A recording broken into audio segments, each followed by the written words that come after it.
écoutez Radio France Internationale, il est 16h en temps universel, 18h ici à Paris. Le journal en français facile. Louis Augry. Nous sommes le mardi 9 juillet. À la une de l'actualité, la rentrée pour les députés de la gauche en France qui viennent d'être élus à l'Assemblée nationale. Pas de photo de groupe pour le nouveau Front populaire qui est arrivé en tête des élections législatives. Les négociations continuent pour essayer de mettre en place une majorité et désigner un nouveau Premier ministre. L'Organisation des Nations Unies rappelle que viser des hôpitaux est un crime de guerre. Hier, des missiles ont touché plusieurs villes d'Ukraine et ont fait au moins 38 morts selon un dernier bilan des autorités. À Kiev, la capitale ukrainienne, c'est un hôpital pour enfants qui a été en partie détruit. Et puis à quelques semaines des Jeux Olympiques de Paris, le gouvernement français autorise la mise en place de taxis volants pendant la compétition.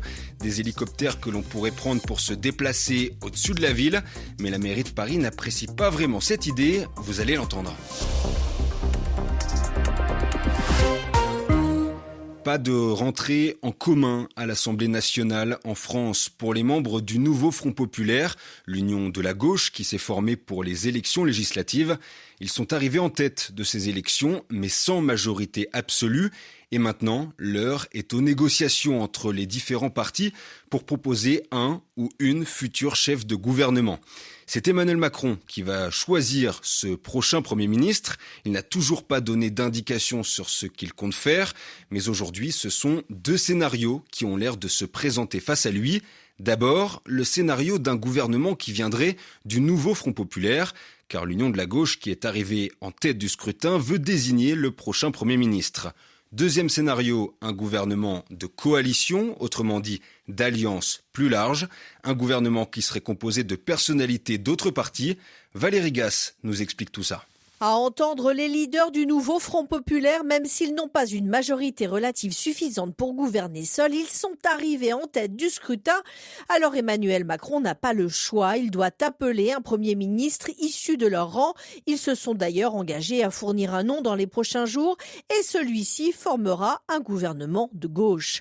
Mais pour le moment, le président ne répond pas. Dimanche soir, il a indiqué sa volonté d'attendre la structuration de la nouvelle Assemblée, ce qui signifie selon un proche qu'il veut voir, je cite, comment la poutre va travailler au nouveau Front populaire. Autrement dit, il espère que des divisions apparaîtront et que certains accepteront de participer à un gouvernement de coalition plus large autour du bloc central, les forces macronistes qui ont survécu à la dissolution. Deux options sont donc sur la table, un gouvernement de gauche qui bâtit des coalitions à l'Assemblée ou un gouvernement de coalition qui assure une majorité à l'Assemblée. Emmanuel Macron attend pour trancher. Et vous l'avez entendu, la gauche promet d'avoir un candidat dans les prochains jours pour devenir Premier ministre. Dans ce nouveau Front populaire, le patron du Parti socialiste, Olivier Faure, dit qu'il est prêt à assumer ce rôle, mais que ça devra se faire en discutant avec ses partenaires. Mais à la fin, on l'a dit, ce sera bien au président de la République, Emmanuel Macron, de choisir ce nouveau Premier ministre. Et pour le moment, il est occupé ailleurs. Il est attendu ce soir à Washington, aux États-Unis. C'est là-bas que commence le 75e sommet de l'OTAN, l'Alliance Atlantique, une réunion entre les chefs d'État de l'Alliance où la guerre en Ukraine va être évoquée. Volodymyr Zelensky, le président ukrainien, sera présent pour ce sommet.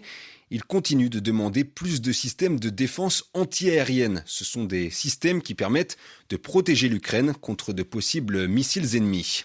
Car hier, encore de nouveaux bombardements ont frappé plusieurs villes d'Ukraine et ont fait au moins 38 morts. Dans la capitale du pays, Kiev, un hôpital pour enfants a été frappé. La Russie affirme qu'elle n'est pas responsable du tir. Pourtant, l'Organisation des Nations Unies n'est pas vraiment de cet avis. Écoutez Daniel Bell, il est responsable de la mission de surveillance des droits de l'homme des Nations Unies en Ukraine. Mon équipe a passé la majeure partie de la journée d'hier sur les lieux de l'incident et s'est entretenue avec le personnel médical, les parents des enfants et les habitants de la zone qui entoure l'hôpital. L'analyse des images vidéo et l'évaluation effectuée sur le site de l'incident indiquent qu'il est fort probable que l'hôpital ait été touché directement et non pas endommagé par un système d'armes antiaériennes. Nous avons établi les éléments suggérant la probabilité qu'il s'agisse d'un tir direct d'un missile KH-101 lancé par la Fédération de Russie. Ces éléments sont basés sur des séquences vidéo qui montrent les spécifications techniques du type d'arme utilisée. Elles montrent que l'arme a directement touché l'hôpital et qu'elle n'a pas été interceptée dans les airs. En outre, notre expert militaire s'est rendu sur place hier et a observé des dommages sur le site qui correspondent à un tir direct. Et ce mardi, l'Organisation des Nations Unies rappelle que le fait de cibler des hôpitaux est un crime de guerre. La guerre ne résout pas les problèmes. Ça, ce sont les mots du Premier ministre de l'Inde, Narendra Modi, qui est en ce moment en visite officielle à Moscou. Il demande à son ami Vladimir Poutine de trouver un chemin vers la paix et le dialogue en Ukraine. Pour rappel, depuis le début, l'Inde n'a jamais clairement condamné l'invasion russe de l'Ukraine. On va prendre maintenant la direction du Brésil pour une histoire judiciaire qui met en grande difficulté l'ancien président du pays, Jair Bolsonaro. Hier, un rapport de la police brésilienne a été rendu public. On apprend dans ce rapport que l'ancien dirigeant d'extrême droite a vendu illégalement des bijoux et des articles de luxe qui lui avaient été offerts lors de ses déplacements présidentiels à l'étranger. Au total, ces cadeaux seraient d'une valeur d'1,2 million de dollars. Les précisions d'Arim Lipold. L'affaire date de 2021 lorsque Jair Bolsonaro était encore au pouvoir. Un fonctionnaire de son gouvernement, de retour d'un voyage présidentiel en Arabie Saoudite, se fait contrôler à la douane brésilienne. Les agents trouvent dans son sac à dos des bijoux non déclarés d'une valeur de presque 1 million de dollars. D'autres cadeaux offerts à Jair Bolsonaro pendant ce voyage échappent au contrôle des autorités. Selon le rapport de la police, l'argent obtenu grâce à leur vente aux enchères aurait permis, entre autres, de financer le séjour de Jair Bolsonaro aux États-Unis, où il passe plusieurs semaines après sa défaite électorale en octobre 2022. Des messages échangés entre l'ex-président et son entourage laissent supposer qu'il était au courant de la vente des bijoux. Selon les enquêteurs, l'objet de cette opération était, je cite, de favoriser l'enrichissement illicite de l'ancien président. Jair Bolsonaro, qui est aussi confronté à une enquête pour tentative de coup d'État, nie en bloc et s'estime victime de persécution. Le juge de la Cour suprême, Alexandre de Moraes, a donné au parquet général 15 jours pour décider d'inculper formellement l'ancien président. Les précisions d'Achim Lipold. Retour en France, des taxis volants dans le ciel de Paris.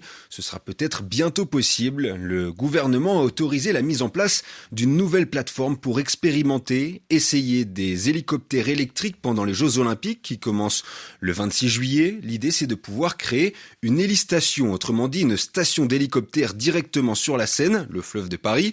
Les taxis volants pourraient donc décoller de cette station. Pour en parler, nous sommes avec Eva Kling. Bonsoir. Bonsoir.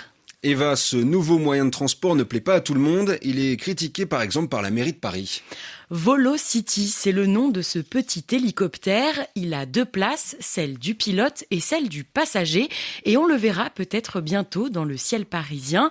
Le but pour la société qui les fabrique, démontrer que c'est un transport d'avenir dans les zones urbaines denses, c'est-à-dire très peuplées. Pour cela, rien de tel qu'un décollage et un atterrissage au-dessus de la Seine et pendant les Jeux Olympiques. C'est justement ce que doit permettre cette plateforme flottante installée sur l'eau. Chaque jour, entre 8 et 17 heures, une vingtaine de vols sont prévus. Les exploitants attendent depuis des mois le feu vert du gouvernement pour cette expérimentation. Ils viennent de l'obtenir et pourront même continuer de faire voler ces taxis après les Jeux jusqu'à fin 2024. Mais la mairie de Paris est contre, vous l'avez dit, elle a annoncé ce matin qu'elle allait faire appel à la justice. Non-sens écologique, gâchis d'argent, manque d'utilité. Les critiques sont nombreuses. D'ailleurs, l'ensemble du conseil municipal avait voté contre l'expérimentation des taxis volants. Merci beaucoup Eva pour tous ces éléments. Enfin, un petit mot de sport ce soir avec l'équipe de France de football qui est opposée à l'Espagne. L'affiche de la première demi-finale de l'Euro de foot. Coup d'envoi à 21h heure de Paris. Le match est retransmis sur Radio France Internationale en intégralité.